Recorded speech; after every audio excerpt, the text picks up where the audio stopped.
নমস্কার। আমি পশ্চিম বর্ধমানের কোর কমিটির মেম্বার।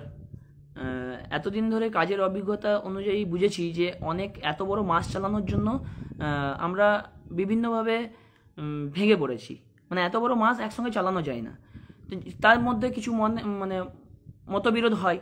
তো সেটাই হয়েছিল, সেটা অনেক দিন ধরে দেখছিলাম, হচ্ছে কিছু কিছু হয়েছে।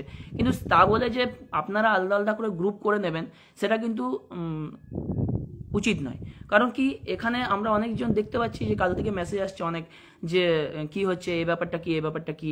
তো সবাইকে বলে রাখি যে আমরা যারা 12,000 জন একসঙ্গে আছি, আমরা 12,000 মিলে আমরা কেস করে দেখলাম, আমরা কিছু করতে পারলাম না। কারণ কি না, এটা একটা ইনস্টিটিউশনাল ফ্রড বলা হচ্ছে। কারণ কি, ওই টেন্ডারের কথা বলা হচ্ছে।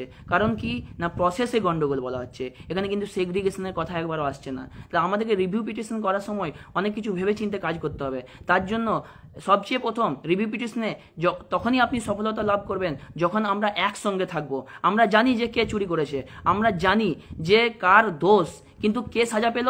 আমরা, যারা কোনো অন্যায় করিনি। কিন্তু এখানে আমার একটাই আপত্তি, যে আপনারা ভাগ হয়ে যাবেন না। আপনারা ভাগ হয়ে যাচ্ছেন কেন? সবাই ভাগ হয়ে যাচ্ছেন, যারা গ্রুপ করছেন 50 জন 100 জন করে ভাগ হয়ে যাচ্ছেন।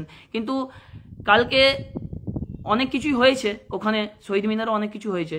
কিন্তু আমরা এটাই বলবো, আমার এইটাই মত, যে আপনারা একসঙ্গে থাকুন, আমরা একটা বড় আন্দোলন গড়ে তুলি। তাছাড়া এই রিভিউ পিটিশন থেকে জিতে ফিরে আসা, এটা সম্ভব নয়, এটা সম্ভব হবে না।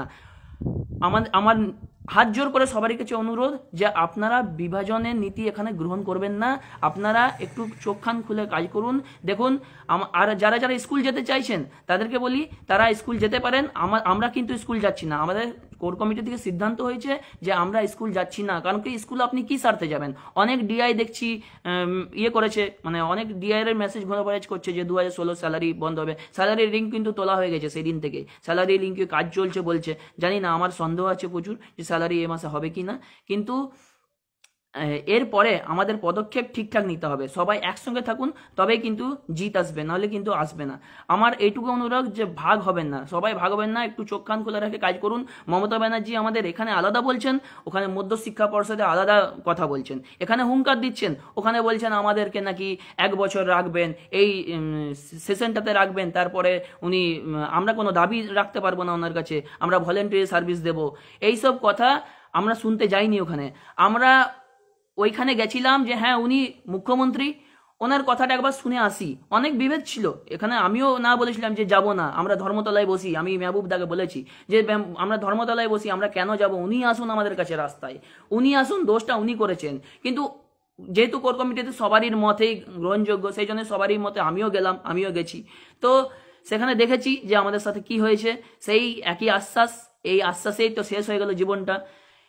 মানে এরপরে আজ যদি আপনাকে জিততে হয়, তাহলে একটাই রাস্তা, সবাই একসঙ্গে দল বদ নির্বিশেষে, মানে যে আছে, আমি সবাইকে অনুরোধ করব যে যে জায়গায়, মানে যারা যারা পিটিশনার হয়েছিলেন, এসটিএ থেকে শুরু করে সবাই একসঙ্গে এসে এক মঞ্চে ছাদের তলে এসে একটা বিক্ষোভ গড়ে তুলুন।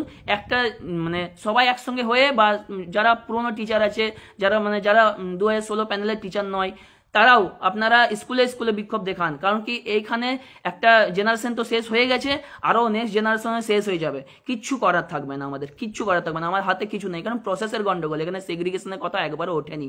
কোর্টে রায় হলো, মানে সেগ্রিগেশন হিসাবে তর্ক হলো, কিন্তু প্রসেস নিয়ে ঝামেলা হয়ে ক্যান্সেল করে দিল। তো একটাই অনুরোধ, আপনারা সবাই একসঙ্গে থাকুন। নমস্কার।